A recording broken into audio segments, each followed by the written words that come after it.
이사야 17장 6절 말씀 공독합니다. 이사야 17장 6절 말씀입니다. 같이 공독합니다. 그러나 그 안에 주울 것이 남으리니 감람나무를 흔들 때에 가장 높은 가지 꼭대기에 과일 두세 개가 남음 같겠고 무성한 나무의 가장 먼 가지에 너댓 개가 남음 같으리라. 이스라엘의 하나님 여호와의 말씀이라. 아멘. 오늘 말씀은 북이스라엘이 멸망을 당하면서도 하나님의 심판으로 멸망을 당하면서도 그 가운데 남은 자손들이 회개할 것을 말씀하고 있습니다. 남은 자손들이 있을 것이다 말씀하는 것입니다.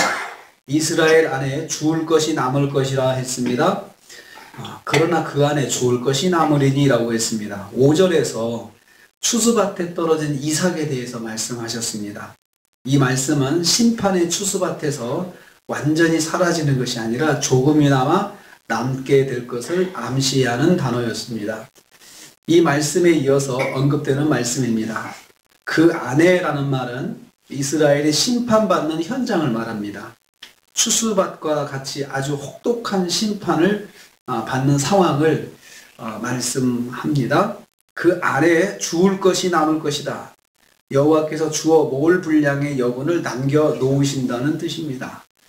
추수밭에서 그냥 하나도 남기지 않고 싹 걷어갈 수도 있지만 그 안에 이삭을 남겨 두신다는 것입니다. 그러니까 주울 수 있을 만큼의 분량을 남겨놓는다. 그러니까 추수하는 그 심판의 현장에서 남겨진 사람들이 있을 것이라는 것입니다.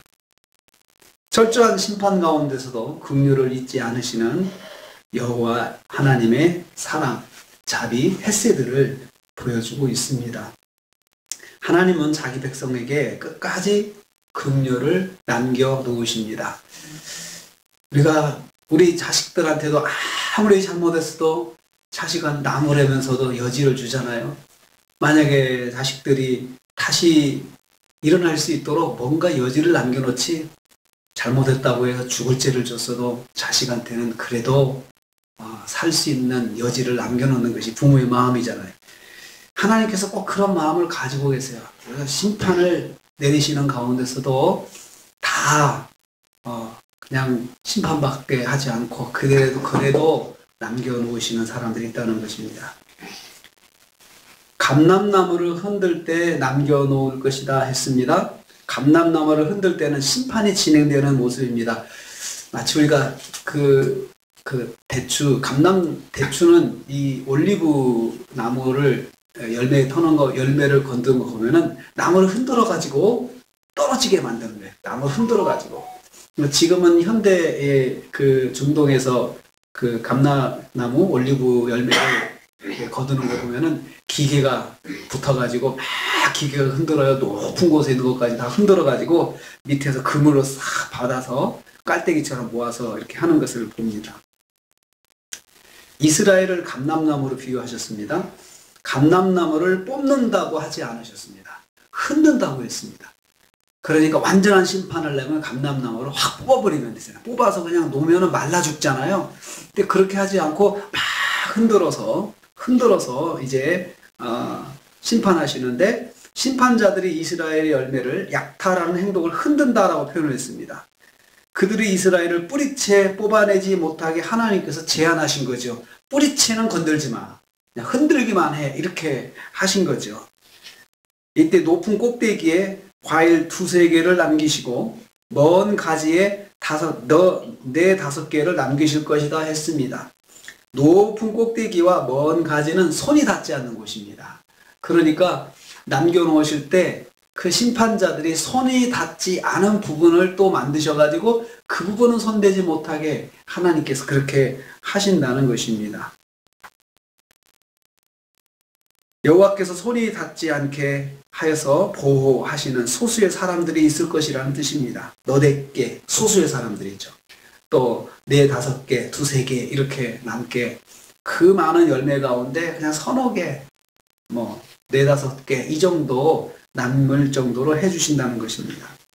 여호와께서 심판받을 이스라엘 중에 소수의 사람들을 이삭처럼 남기실 것입니다. 여호와께서 심판 중에도 보호하여 남기시는 사람들이 있을 것이다는 말씀이죠. 그러니까 완전히 없어지지는 않고 최소한의 사람들은 남는데, 그 사람들은 그 심판 가운데서도 회개하는 사람들, 하나님 앞에 엎드리는 사람들, 그 사람들이 될 것입니다.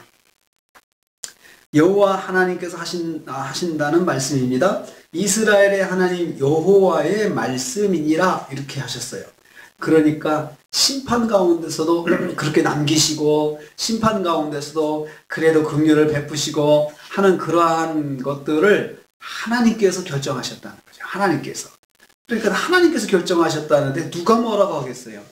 심판을 하시는 주체이신 하나님께서 그래도 남겨놓으시겠다, 이 말씀인데요. 선지자는 다시 한번 강조합니다. 하나님께서, 여호와께서 하신 말씀이라는 사실입니다. 이스라엘 백성의 심판 중에 이삭처럼 남기실 것을 여호와께서 약속하신 것입니다. 이는 하나님의 마음이 심판에 있으신 것이 아니라 하나님의 백성들의 깨달음에 있는 것을 알 수 있습니다. 그러니까 미워서 아주 그냥 죽도록 때리시는 것이 아니고, 그냥 때리셔도 살 수 있도록 하나님께서 때리시는 거죠. 그러니까 하나님의 마음은 무엇이겠습니까? 지금이라도 뉘우쳐라. 지금이라도 내가 아주 그냥 그렇게 심판할 것인데, 그래도 그 가운데는 남기는 사람이 있을 거야. 그러니까 이 말씀을 듣는 사람들 중에서 내가 남기는 자가 돼야 되겠다 하는 마음으로 하나님 앞에 돌아서는 사람이 있기를 바라시는 거죠. 한 심령이라도 하나님 앞에 회개하며 돌아오기를 바라시는 마음이 심판하시는 하나님의 마음입니다. 그분은 이스라엘의 하나님이다라고 했습니다. 이스라엘의 하나님. 직역하면 이스라엘의 소유라는 거죠, 하나님이. 그런데 이 말은 문법적으로 맞지 않습니다. 왜냐하면 실제로 이스라엘의 하나님이 이스라엘의 것이 아니고 이스라엘이 하나님의 것이죠. 하나님의 이스라엘 이렇게 표현해야 되는데, 이스라엘의 하나님이다 해서 아주 친밀한 관계를 말합니다. 자녀들이 그 부모 집을 가고 우리 집이야 라고 할 때, 엄밀하게 말하면, 법적으로 말하면 틀린 표현이죠. 왜 너희 집이야? 엄마 아빠 집이지? 이렇게 따질 수 있잖아요. 그렇지만 그렇게 표현할 때 놔두잖아요. 왜? 내 자식이니까.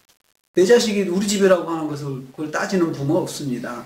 그만큼 부모 자식 간의 그 친밀함을 표현하는 말이 우리 거야, 우리 집이야 이렇게 표현하는 거죠. 우리 하나님이야, 이스라엘의 하나님이다 이렇게 표현하는 것은 하나님과 이스라엘의 아주 친밀한 관계인 것을 강조하는 표현입니다.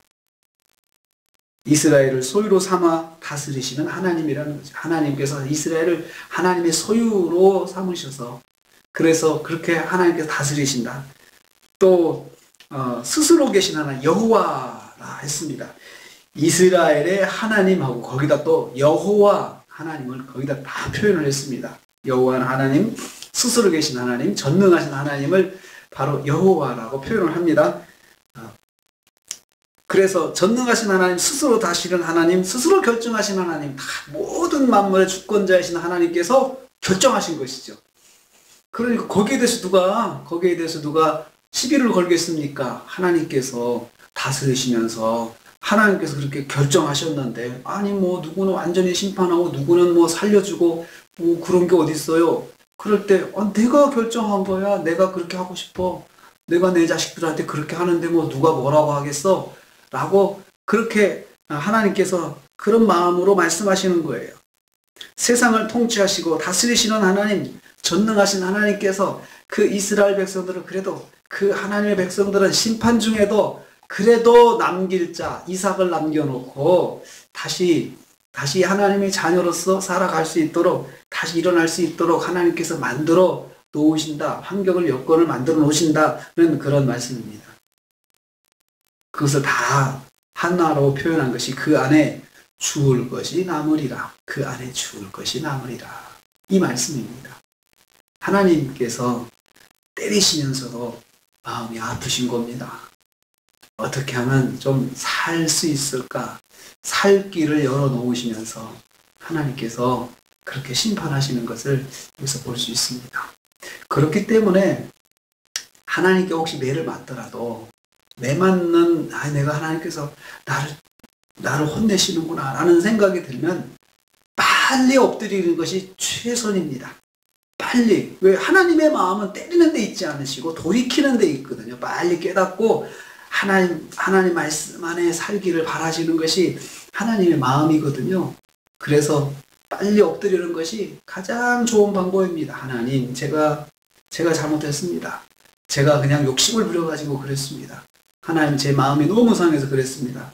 그렇지만 제가 잘못했습니다. 주님 용서해 주옵소서. 저를 다시 붙잡아 주시고 저에게 다시 자비를 베풀어 주옵소서. 이렇게 엎드리면 하나님은 또 다시 안아주시고 싸매주시고 다시 또 하나님께서 세워주십니다. 이스라엘을 향하신 심판을 말씀하신 하나님의 마음은 오늘 말씀에 그 안에 그래도 죽을 것을 내가 남겨놓겠다. 서너 개 남겨놓겠고 너댓 개를 남겨놓겠다. 참 그렇게 말씀하시는 그 하나님의 그 마음, 참 아프신 마음, 이 말씀 속에 담겨 있습니다. 하나님은 저와 여러분도 그렇게 사랑하십니다. 가장 좋은 방법은 우리가 늘 말씀 안에 살면서 하나님 의지하고 하나님 붙잡는 것을 하나님 바라시죠.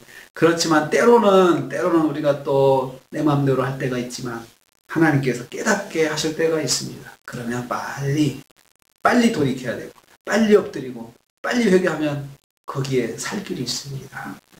우리는 하나님의 그 헤세드를 늘 기억하면서 오늘 하루도 자비하신 하나님 앞에 우리가 혹시 내가 좀 벗어나도 자비하신 하나님을 기억하고 빨리 하나님을 붙잡고 또 오늘도 하나님 말씀 안에서 승리하시는 저와 여러분 되시기를 주님의 이름으로 축복합니다. 주님 감사합니다.